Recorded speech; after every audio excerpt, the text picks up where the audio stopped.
Good morning, good morning, good morning. Welcome to week 10. Can you believe we are on week 10? Yes, week 10, chapter 15.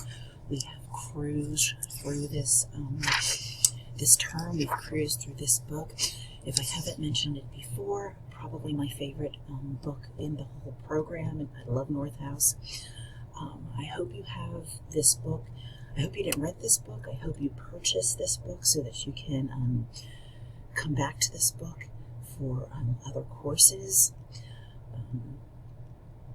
There's another course that I'm running right now in the org development concentration, and I reference them back to this book. I forget which chapter it was, but it was so spot on in line with what they were talking about. So I hope you have this book. Please keep this book. I might have mentioned this was a different edition, but my edition was the first book I used in my doctoral program, and I still have my original edition from back then. I think it was the 6th, I forget, but I will have to double check.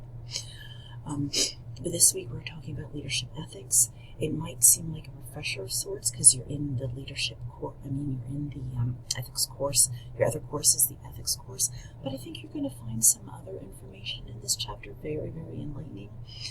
And I'm hoping that maybe if you haven't been looking at ethics from the leadership perspective, if you've been looking at ethics simply from the ethical perspective, which is perfectly fine, that maybe you will now be looking at it from the leadership perspective. So I'm hoping this might give you some additional insights into how to view ethics.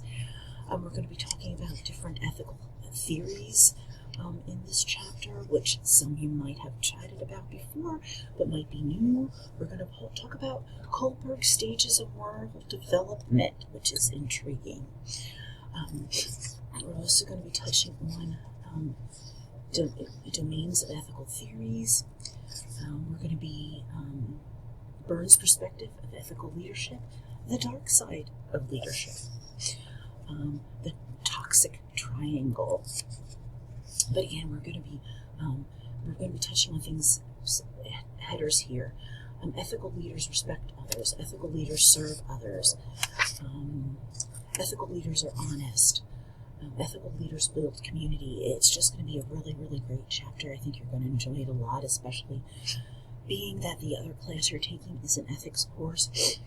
I think it's going to supplement that, build upon that, and maybe give you a different perspective on how to view what you've been learning in that other course. As always, at the back of the book, we have the strengths, the criticisms. I love that the criticisms are in here to give you maybe you've been going through the chapter and you're like, I'm not seeing it that way. I'm critiquing it a little bit. And you get to this criticisms and you'll be like, that's exactly what I've been thinking. And maybe it'll enlighten you to, or inspire you to go look elsewhere, to build upon that criticism. I'm hoping as you go through all these chapters, all these books, all these courses, you continually have the capstone in your mind, because the capstone is going to be leadership focused, but perhaps you want to combine ethics and leadership in your capstone. So I'm hoping that as you're going through here and you're reading all this stuff, you're thinking of how it can relate possibly to your capstone. And maybe one of these criticisms is something that you're like, this is what I think too, and we're not discussing this enough within the program, and I want it to be more focused. I want my capstone to be focused on this so I can bring this to light. Maybe it's a topic that hasn't really been studied in the leadership field, and you want to bring that to light. So that the criticisms, I hope you're really reading, not just getting up to the end of the chapter and then stopping where it gets into the criticisms and the applications and the strengths. I hope you're continuing on and reading those aspects also. I hope you're going past that and getting to here, ethical leadership style questionnaire. Are any of you taking them? They're fantastic. I hope you're using all the supplements that are in the book. And then I have this up here for you in materials and resources. I hope you're going to the materials and resources section and getting those supplements. I've mentioned them before. And the PowerPoints are in here, but also this is for you to gain more than what is just in the book. And the PowerPoints can help you go through the chapter because they're coordinated. But also, as I have in here, this folder will help you locate additional information on the topic. In addition, to some interesting articles, you will find videos, and maybe you are somebody who gains data better through a video. So there's a leadership ethic video for you. There's a lecture on ethics and leadership, and again, a video. So if maybe you're having a hard time reading the textbook, but though I find this not really a textbook to me, this is just like reading a really good book. I'm a nerd. But if you are able to intake data better through videos, I'm putting these supplements in here for you. So read the book, but then come here and view the PowerPoints or print out the PowerPoints as you're reading the book so that you can highlight on the PowerPoints or put notes on the PowerPoints.